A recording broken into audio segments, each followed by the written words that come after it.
है कि हमें अपने गुस्से को कंट्रोल करना। वो 1 मिनट का गुस्सा, आपने सोचा कि इसने हमारे मतलब प्रपोजल को नॉट एक्सेप्ट करा, तो हमने उसे चाकू मार दिया, हमने उसका रेप कर दिया, हमने एसिड डाल दिया, तो वो एक सोल्यूशन नहीं होता है। हाँ, ऐसे अटैक मेरे हस्बैंड ने किया था। एक्चुअली वो गुड कैरेक्टर के नहीं थे, कॉल गर्ल्स यूज़ करना, वर्क नहीं करना, तो डोमेस्टिक वायलेंस इस तरह से मैंने 6 ईयर काफ़ी कोशिश। होता है कि बहुत सारी जगहों पे जाते हैं तो लोग देखते हैं, तो मतलब उनके देखने से मुझे फ़र्क नहीं पड़ता है, लेकिन मैं उनको फिर भी बोल देती हूँ, अगर मन में कोई सवाल है तो आप क्वेश्चन कर सकते हो मेरे से, बट ऐसे घूर घूर के देखना बंद करो। आपसे जितना 4 साल 3.5 साल का सज़ा हुआ बस उतना ही ठीक है, बाकी सज़ा ऊपर वाला देगा। लेकिन उसके मुंह पे चाटा मुझे मारना था, क्योंकि उसने ये सोच के एसिड डाला था ना कि मैं छुप जाऊंगी, मर जाऊंगी, घर बैठ जाऊंगी। मैं समाज के सामने आई, समाज से दिन भर में वो भी नहीं बना पाती थी, क्योंकि मैं उस टाइम ब्लाइंड थी, लेकिन मैं कोशिश कर रही थी कि मैं काम करूँ। तो मेरे लिए बहुत ज़्यादा मुश्किल वक्त गुजरा है। और जैसे मेरे पेरेंट्स, मेरी उस बीच में नानी की डेथ हो गई, पापा को हार्ट अटैक आ गया, मतलब इतना सारा फैमिली में भी प्रॉब्लम्स। मेरे पिछली चीज़ों को याद नहीं करती हूँ, जो हो गया वो हो गया। ज़िंदगी मेरे हिसाब से बहुत खूबसूरत है, ज़िंदगी को जीना चाहिए, क्योंकि हादसा तो किसी के साथ भी हो सकता है। अब उस हादसे के साथ हम ज़िंदगी नहीं जी सकते हैं, क्योंकि हम रोएंगे तो हमें खुद को ही तकलीफ़ है। काफ़ी लॉन्ग टाइम 5 साल मेरा लगातार ट्रीटमेंट चला, मैं लगातार हॉस्पिटल में रही हूँ।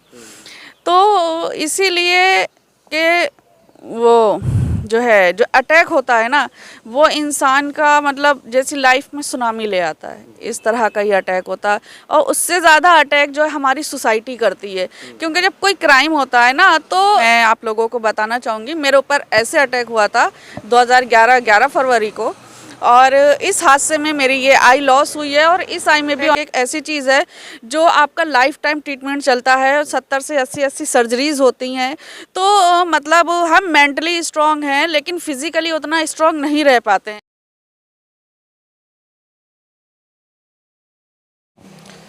नमस्कार दोस्तों, मैं अंगारा लाल। अभी मैं उत्तर प्रदेश की राजधानी लखनऊ में हूँ, और हमारे साथ देखिए एक ऐसे सोशल एक्टिविटीज़ के ये सोशल प्लेटफार्म पे हमेशा एक्टिव रहती हैं।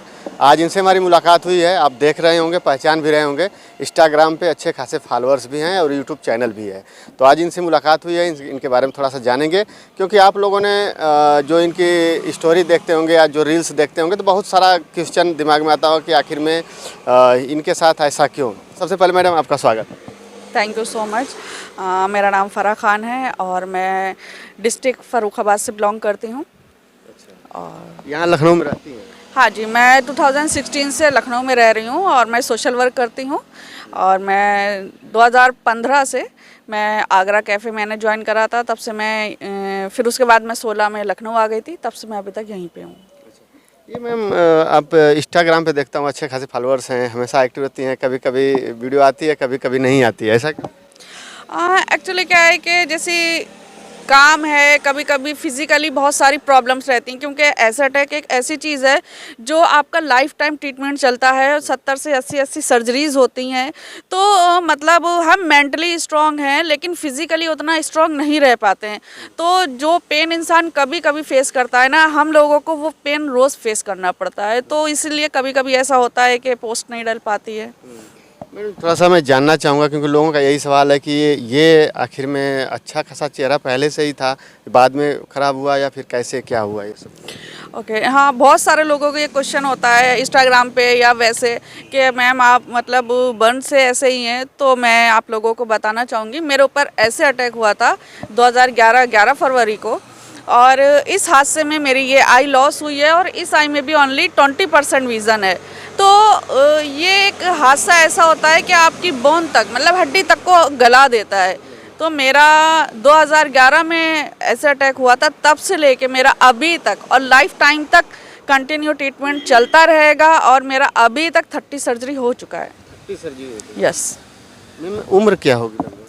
मेरी 39 के आसपास हैगी। तो ये एसिड अटैक हुआ है, तो मैं जानना चाहूँगा क्या आप मतलब शादीशुदा हैं, मैरिज हैं? हाँ, ऐसे अटैक मेरे हस्बैंड ने किया था। एक्चुअली वो गुड कैरेक्टर के नहीं थे, कॉल गर्ल्स यूज़ करना, वर्क नहीं करना, तो डोमेस्टिक वायलेंस इस तरह से मैंने 6 ईयर काफ़ी कोशिश की, और जब वो नहीं चीज़ें सुधर पाई तो उसके बाद फिर मैंने डिवोर्स का डिसीज़न लिया था। तो डिवोर्स के बाद मेरे एक्स हस्बैंड ने मेरे ऊपर ऐसे अटैक किया था। तो उस दौरान तो शादी के आप कई साल भी हो चुके रहेंगे। हाँ जी, 2008 में मैं अलग हुई थी, और 11 में मेरे ऊपर केस हुआ है, तो 3-4 साल मैं तब अलग रही। उसके बाद अभी तक मैं शादी कब हुआ था? शादी मेरा 2004 या 4 या 3 के आसपास हुआ था जी। तो मैंने 6-7 साल काफ़ी कोशिश किया था। बहुत दुख की बात है। और उन्होंने ऐसा एसिड फेंक दिया कि पूरा मतलब घर पे ही कोई देख नहीं पाया, कोई बच नहीं पाया। नहीं, एक्चुअली ऐसा हुआ था, मैं घर पे थी जब मैं अपने हस्बैंड से अलग हुई थी, तो मैं अपने घर पे थी, और वहाँ पे मैंने अपना बिज़नेस स्टार्ट कर लिया था। मैं बिज़नेस करती थी, और शाम का टाइम था, मैं अपने घर पे कुकिंग कर रही थी, खाना बना रही थी, तो उन्होंने घर में आके मेरे ऊपर अटैक किया था। बाहर नहीं किया था, घर में आके मेरे ऊपर अटैक किया था। तो मुझे नहीं पता था उस टाइम, हम नहीं जानते थे एसिड क्या होता है और इसका क्या साइड इफ़ेक्ट होता है। तो ये सारी चीज़ें जब आप एक्टिव होते हो तभी पता चलता है। तो जब मेरे ऊपर ऐसा अटैक हुआ, तब उसके बाद मैं तुरंत हॉस्पिटल गई, और हॉस्पिटल से फिर मुझे डिस्ट्रिक्ट फ़र्रुखाबाद के लिए, मतलब मैं गांव से बिलोंग करती हूँ, तो वहाँ फिर मुझे डिस्ट्रिक्ट के लिए रेफ़र कर दिया। मेरा काफ़ी लॉन्ग टाइम 5 साल मेरा लगातार ट्रीटमेंट चला, मैं लगातार हॉस्पिटल में रही हूँ। तो इसीलिए कि वो जो अटैक होता है ना, वो इंसान का मतलब जैसी लाइफ में सुनामी ले आता है, इस तरह का ही अटैक होता है। और उससे ज़्यादा अटैक जो है हमारी सोसाइटी करती है, क्योंकि जब कोई क्राइम होता है ना, तो लोग जो हैं, जो क्रिमिनल होता है उसको एक्सेप्ट कर लेते हैं, लेकिन जो पीड़िता होती है उसको एक्सेप्ट नहीं किया जाता है। क्योंकि क्या है कि जब तक ये सोसाइटी पीड़िताओं को एक्सेप्ट नहीं करेगी और क्रिमिनल को बाइक आउट नहीं करेगी, तब तक चीज़ों में सुधार नहीं आएगा। और बाल बच्चे तो नहीं? No no. तो अभी जब इसके बाद तो फिर घर पे कैसे, मतलब घर पे बिल्कुल नहीं रहती हैं, बाहर संस्था में?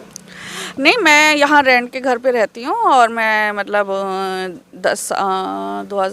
14 साल हो गया मुझे जॉब करते हुए। अभी लास्ट ईयर ही जॉब मेरा छूटा है, तो अभी मैं थोड़ा स्ट्रगल कर रही हूँ, और मैं कोशिश कर रही हूँ कि मैं कुछ काम कर पाऊँ, क्योंकि मेरे इस आई में भी ओनली 20% विज़न है। तो अभी मैं जॉबलेस हूँ और काफ़ी मुश्किल में हूँ, क्योंकि मतलब अपना दर्द किसी को बताने से कोई मुझे लगता फ़ायदा नहीं होता है, क्योंकि कोई आगे बढ़ के कोई ऐसे सपोर्ट नहीं करता है। तो हमें खुद ही स्ट्रगल करना है, तो हम फिर से हमारे लिए स्ट्रगल ही स्टार्ट हो गया है। लेकिन मैम ये लोगों को बताने की इसलिए ज़रूरत है लोगों को कि और जो है इसके शिकार ना हो, वो कैसे बचें, या फिर क्योंकि आपने पूरा ये सब कुछ झेली हैं, पहले आपकी ज़िंदगी क्या थी और अभी क्या ज़िंदगी है, और जब अटैक हुआ था उस समय क्या बीत रही होगी, और आज भी कभी कभी जब पुराना चेहरा देखते होंगे तो काफ़ी जो है दुख होता होगा। नहीं, एक्चुअली मैं पिछली चीज़ों को याद नहीं करती हूँ। जो हो गया वो हो गया। ज़िंदगी मेरे हिसाब से बहुत खूबसूरत है, ज़िंदगी को जीना चाहिए, क्योंकि हादसा तो किसी के साथ भी हो सकता है। अब उस हादसे के साथ हम ज़िंदगी नहीं जी सकते हैं, क्योंकि हम रोएंगे तो हमें खुद को ही तकलीफ़ है, डिप्रेशन में जाएंगे तो खुद को ही तकलीफ़ है। तो जब हमें कोई संभालने वाला नहीं है तो हमें स्ट्रॉन्ग रहना है, हमें अपनी लाइफ को जीना है, और हम अभी भी लाइफ को बहुत अच्छे से जीना चाहते हैं। लेकिन मेरा ऐसा नहीं है कि अटैक लड़कियों पे हो रहा है, लड़कों पे भी हो रहा है, लेकिन पहले मतलब लड़कियों पे ज़्यादा होता है, लड़कों पे मतलब 100 में से 5% ऐसा। लेकिन मेरा उन महिलाओं के लिए, उन बहनों के लिए यही कहना रहेगा कि हमेशा सतर्क रहें। मतलब बहुत सारे लोग, क्योंकि जो एसिड हो रहा है ना, वो किसी उससे नहीं हो रहा है, एक चीज़ टारगेट नहीं की जा रही है। कोई वन साइड लव में डाल रहा है, कोई किसी तरह से डाल रहा है। तो इसमें जो है आपको सिर्फ आपको होशियार रहना है, क्योंकि इसमें पता नहीं होता कि कौन हमारे साथ हादसा कर सकता है। तो अपनी चीज़ों को ना बहुत डीपली, अपनी लाइफ को अच्छे से इंसान को जीना चाहिए, और सोच समझ के चलना चाहिए कि हमें किसी से नुकसान ना हो जाए। मैं थोड़ा सा वो जानना चाहूँगा, जब अटैक हुआ था उसके बाद फिर क्या हुआ? अटैक के बाद तो मेरी लाइफ में इतनी सारी प्रॉब्लम्स आ गई कि मतलब मैं खुद ही नहीं समझ पा रही थी कि मेरी लाइफ में क्या हो गया, क्योंकि मैंने अपना बिज़नेस स्टार्ट किया था, मेरा बिज़नेस बहुत अच्छा चल रहा था, लाइफ मेरी बहुत अच्छी चल रही थी, लेकिन एकदम से जब अटैक हुआ तो मतलब अभी तो मेरे आई में 20% विज़न है, लेकिन उस टाइम पे मैं ब्लाइंड हो गई थी। हाँ जी, तो मेरा कम से कम 4-5 सिटी में ऑल डॉक्टर को दिखा दिया, लेकिन कोई भी मेरा विज़न वापस नहीं ला पाया था, और डॉक्टर महमूद रहमानी ने ट्रीटमेंट किया, तब थोड़ा विज़न आया। तो मेरा 4 साल लगातार इलाज चला, उसमें किसी गवर्नमेंट का कोई सपोर्ट नहीं था, किसी एनजीओज़ का कोई सपोर्ट नहीं था, मतलब किसी अधिकारी का कोई सपोर्ट नहीं था, तो मैं अकेले खड़ी रही, अकेले लड़ी। फैमिली भी मेरी बहुत मतलब शाय टाइप की है, तो वो भी उन्होंने मतलब इमोशनली सपोर्ट करा, फाइनेंशियली सपोर्ट नहीं किया।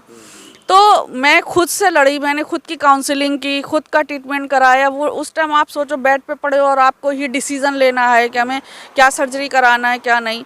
तो वो चीज़ें मतलब 4 साल मैंने खुद अकेले फेस की, और ख़ुद का काउंसलिंग खुद किया, खुद को कॉन्फिडेंस दिया।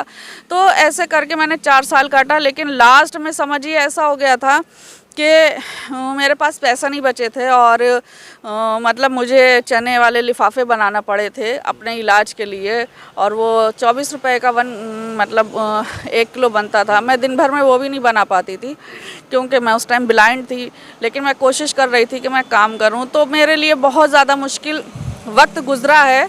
और जैसे मेरे पेरेंट्स, मेरी उस बीच में नानी की डेथ हो गई, पापा को हार्ट अटैक आ गया, मतलब इतना सारा फैमिली में भी प्रॉब्लम्स, मेरे ऊपर भी प्रॉब्लम्स, तो बहुत मुश्किल था वहाँ से निकलना। प्लस किसी ने भी सपोर्ट नहीं किया, जैसे कि नियर जैसे मोहल्ले वाले होते हैं या फैमिली वाले होते हैं, फैमिली मतलब कज़िन जो होते हैं, किसी ने भी सपोर्ट नहीं किया। लेकिन मैंने हार नहीं मानी, और मैं अपने आप से लड़ के काउंसलिंग करके यहाँ तक आप सबके सामने पहुँची हूँ। जी, और उनका फिर क्या हुआ? एसिड फेंक के फिर उनके साथ कुछ एक्शन लिया गया फिर? हाँ जी, मैं एसिड जिस दिन ऐसे अटैक हुआ था 2011 को, उसी दिन शाम में एफआईआर हो गई थी, उसी नाइट में अरेस्ट हो गया था। बट 3.5 साल की सज़ा हुई थी, 4 साल केस चला था। तो आई एम नॉट हैप्पी, क्योंकि मैं सामने प्रूफ खड़ी हूँ, जज को फिर भी प्रूफ चाहिए होता है। तो वो चीज़ मुझे एक नहीं अच्छी लगी कि एक जो पीड़िता है वो आपके सामने खड़ी है, और उसी पीड़िता को ही सारे प्रूफ देना है कि मेरे ऊपर अटैक हुआ है या मेरे साथ क्राइम हुआ है। तो इसलिए मुझे फिर ऐसा लगा कि यहाँ से जितना 4 साल 3.5 साल का सज़ा हुआ, बस उतना ही ठीक है, बाकी सज़ा ऊपर वाला देगा। लेकिन उसके मुंह पे चाटा मुझे मारना था, क्योंकि उसने ये सोच के एसिड डाला था ना कि मैं छुप जाऊंगी, मर जाऊंगी, घर बैठ जाऊंगी। मैं समाज के सामने आई, समाज से लड़ी, और अपनी लाइफ को मैंने बहुत अच्छे से ज़िंदगी जी। यहाँ तक कि मेरा डॉक्यूमेंट्री शूट हुआ, ऑस्ट्रेलिया तक मैं विज़िट करी। तो ये सब उसके मुँह पे एक बड़ा तमाचा था कि एसिड उसने मेरे फेस पे डाला था, मेरे हौसलों पे, मेरे फेस पे, मतलब मेरे हौसलों पे नहीं डाल पाया वो, सिर्फ ओनली मेरे फेस पे ही एसिड डाल पाया। लेकिन फिर भी मैम कहीं अगर जाती होंगी कोई फंक्शन या कहीं वैसे पार्टी वार्टी में या फिर कहीं जगह जाती होंगी, तो लोग तो देखते होंगे तो एक बार ज़रूर कुछ बोलते होंगे। तो हाँ जी, ऐसा होता है, क्योंकि अभी भी हमारी सोसाइटी अवेयर नहीं हुई है। तो ऐसा होता है कि बहुत सारी जगहों पे जाते हैं तो लोग देखते हैं, तो मतलब उनके देखने से मुझे फ़र्क नहीं पड़ता है, लेकिन मैं उनको फिर भी बोल देती हूँ, अगर मन में कोई सवाल है तो आप क्वेश्चन कर सकते हो मेरे से, बट ऐसे घूर घूर के देखना बंद करो, क्योंकि हादसा किसी साथ भी हो सकता है। जब मैं ठीक थी तो मुझे भी कोई आइडिया नहीं था कि मेरे साथ इतना बड़ा हादसा हो जाएगा। तो इसलिए मुझे किसी के देखने ना देखने से फ़र्क नहीं पड़ता है, क्योंकि मैं अपनी जगह सही हूँ। आपके साथ मैम बहुत लोग किसी संस्था में शायद आप बता रहे थे बल्कि जुड़ी थी, और कई लोग जो है इस हादसे के शिकार थे। हाँ, मैं छाँव फाउंडेशन में काम करती थी। लास्ट ईयर से मैंने छोड़ दिया है छाँव फाउंडेशन, क्योंकि वहाँ कुछ थोड़ा सा मसला हो गया है। तो वहाँ पे बहुत सारे सर्वाइवर काम करती हैं, और एक छाँव क्या, बहुत सारे जैसी ब्रेव सोल्स एनजीओ है, वो भी आपका छाँव मतलब उस पे काम कर रहा है, एसिड सर्वाइवर पे बेस्ट ट्रीटमेंट दिला रहा है, बेस्ट हॉस्पिटल में ट्रीटमेंट दिला रहा है। तो बहुत सारी संस्थाएं हैं जो ऐसे अटैक पे काम कर रही हैं, लेकिन लड़कियों को सोच समझ के जुड़ना चाहिए कि कौन सी संस्था हमें बेनिफिट पहुंचाएगी या हमारा मिसयूज़ तो नहीं करेगी। तो मैडम जी, अब बातें तो काफ़ी हो चुकी, लेकिन मैं चलते चलते मैं चाहूँगा कि उन लोगों को क्या आप संदेश देना चाहेंगे जो इस तरह की हरकतें कर रहे हैं? क्योंकि ये हादसा तो आपके साथ हुआ है, लेकिन ये हादसा कितने लोगों के साथ हुआ है, तो वो भी कहीं ना कहीं आज जो है सज़ा पा के या फिर ना पा के बाहर घूम रहे हैं, उनके लिए आप क्या चाहेंगे? देखिए, ये हमारा जो है एक सोसाइटी का बहुत ही वीक पॉइंट है कि इतने बड़े क्राइम हो रहे हैं। जहाँ पे स्कीम चलती है बेटी बचाओ बेटी पढ़ाओ, वहाँ पे बेटियों के साथ बहुत बुरे सलूक हो रहे हैं। मतलब बहुत सारे केस सामने आते हैं, बहुत सारे नहीं आते हैं, लेकिन ये सच है कि हमारे समाज जो है, बहुत शर्मनाक वाली ये बात है कि महिलाओं के साथ इतने गंदे गंदे केस हो रहे हैं। तो उन क्रिमिनल लोगों के लिए मेरे माइंड में, देखो क्रिमिनल कोई नहीं होता है, लेकिन वो क्रिमिनल बन जाता है क्योंकि लड़कों का क्या है, ईगो बहुत जल्दी हार्ड होता है। तो उसमें क्या है कि हमें अपने गुस्से को कंट्रोल करना। वो 1 मिनट का गुस्सा, आपने सोचा कि इसने हमारे मतलब प्रपोजल को नॉट एक्सेप्ट करा, तो हमने उसे चाकू मार दिया, हमने उसका रेप कर दिया, हमने एसिड डाल दिया, तो वो एक सोल्यूशन नहीं होता है। सोल्यूशन ये है कि मानो आपने क्राइम करा, आपकी भी लाइफ ख़राब, सामने वाले की भी लाइफ ख़राब। तो गुस्से में ऐसा कोई भी कदम ना उठाएं और अपनी लाइफ कितनी इम्पोर्टेंट है उसके मीनिंग समझें और अपनी लाइफ को बेहतर तरीके से जिएं। क्या आगे का क्या सपना है मैम, क्या सोच है आपकी? आगे का सपने तो मेरे बहुत बड़े बड़े हैं। मैं चाहती हूँ कि अभी मैं कोशिश कर रही हूँ, मैं चाहती हूँ मैं अपना पर्सनली कोई काम करूँ, क्योंकि मैंने एनजीओज़ के साथ 10 साल काम किया और वहाँ पे मिसयूज़ हुआ। तो इसलिए मैं चाहती हूँ कि अब मैं अपना काम करूँ और उसको इतना सक्सेस करूँ कि लोग दांतों तले उंगलियाँ दबा जाएं। पब्लिक से क्या सपोर्ट चाहिए, बाकी जनता जो है? पब्लिक से बस मुझे यही सपोर्ट चाहिए कि मैं अपना एक काम स्टार्ट करने वाली हूँ और उसमें आके आप लोग मुझे सपोर्ट करें बस। और आपको फॉलो करने के लिए कहाँ पे जाएं? फॉलो करने के लिए फरहा 905 पे इंस्टाग्राम सर्च करें, ब्लू कलर की डीपी है, बस वहीं से आप लोग फॉलो करें।